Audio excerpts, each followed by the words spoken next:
400 रुपयात महिनाभर जगणारा मुलगा एक दिवस भारताचा डिजिटल क्रांतीचा चेहरा बनला. ही आहे पेटीएमचे संस्थापक विजय शेखर शर्मा यांची गोष्ट. विजय उत्तरेतील एका छोट्या गावात जन्मला. इंग्रजी कमजोर पण गणित आणि तंत्रज्ञानात चुप्पट.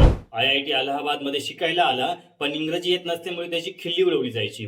कष्टाने इंग्रजी शिकलं आणि स्वतःचा आत्मविश्वास वाढवला. कॉलेज नंतर स्टार्टअप करू पाहिलं. पैसा नव्हता, महिन्याला फक्त 400 रुपये. कधी कधी खायला सुद्धा पैसे नसायचे, पण त्याचं स्वप्न मात्र भलं मोठं होतं. 2010 मध्ये सुरू केली पेटीएम, पे थ्रू मोबाईल. मग आलं 2016चं डिमॉनिटायझेशन. कॅश संपली, लोकांकडे पर्याय उरला फक्त पेटीएम. एका दिवसात लाखो लोकांनी ऍप डाउनलोड केलं. आज पेटीएम भारतीय पेमेंटचा मुख्य चेहरा बनलाय.